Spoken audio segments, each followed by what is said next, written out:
during the daytime.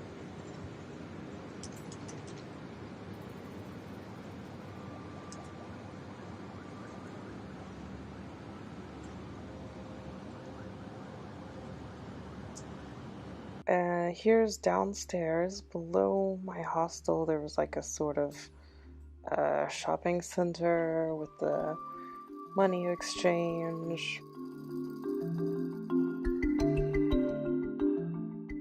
And then I went out onto the street around the pedestrian area and started doing some exploring.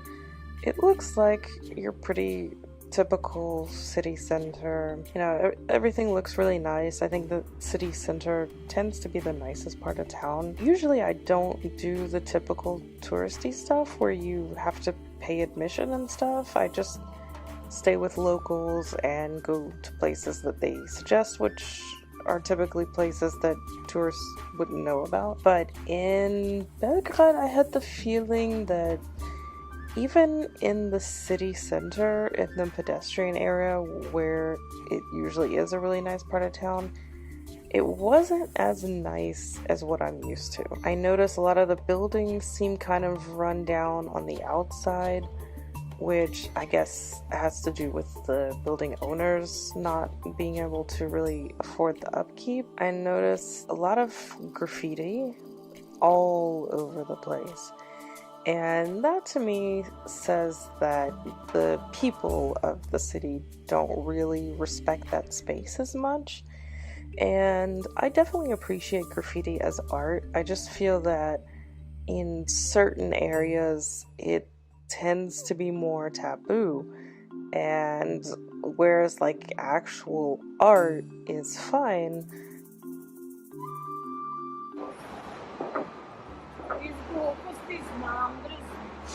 just the scribbled graffiti was everywhere, and there was no sense that it was restricted to certain areas outside of town and that this area was too nice. You know, it was really present pretty much any place you looked. And the third thing, if I can really divide this into three separate topics, is that some of it where it didn't come down to building owners or individual people, I think would have been left up to the city to maintain some of these areas, like the streets and the walkways and you know, maybe some of the buildings that were probably used for public housing. And I guess the overall takeaway I had was that it's just very obvious that it's a very poor country.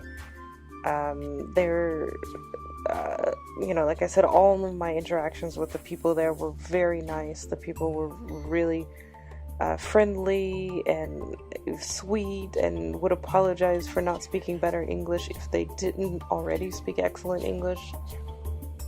But I think you really can see these signs of the fact that it's a much poorer country than what I'm used to, at least. For me, it's exciting to go there because everything costs like a quarter of what I'm used to paying.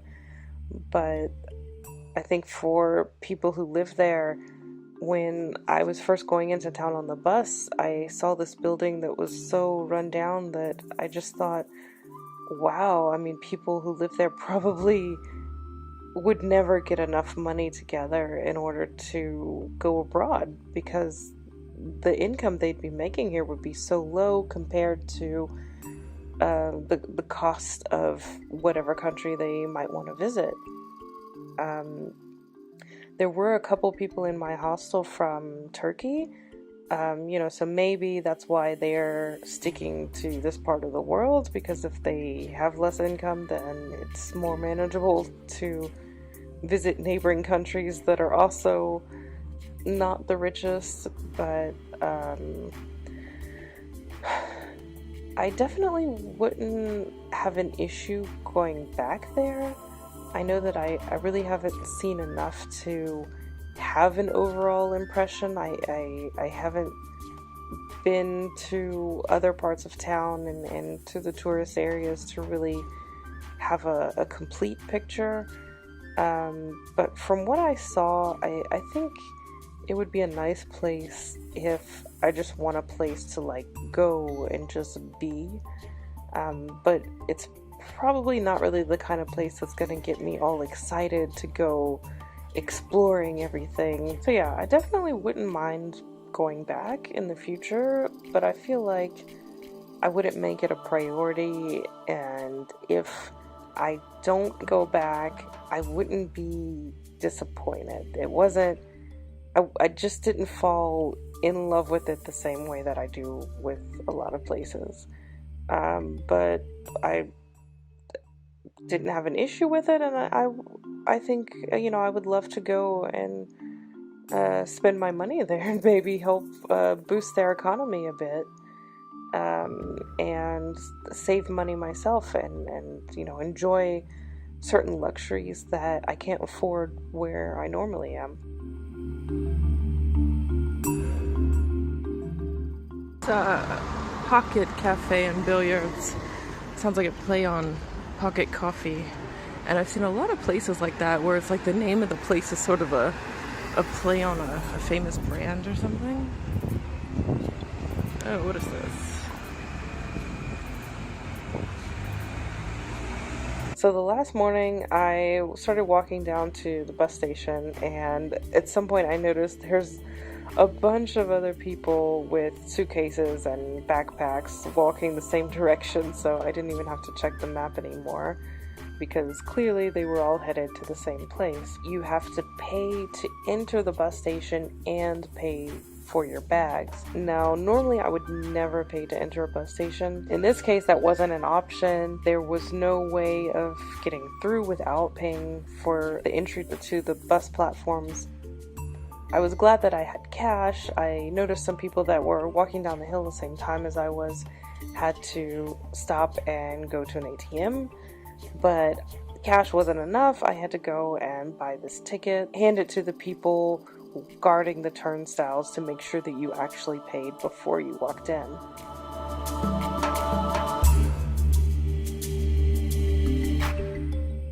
Then I found my bus.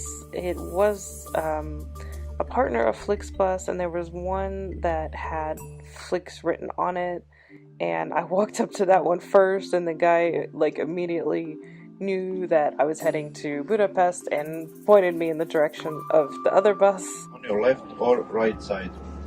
If you have some more questions, we're here. Wish you a good trip.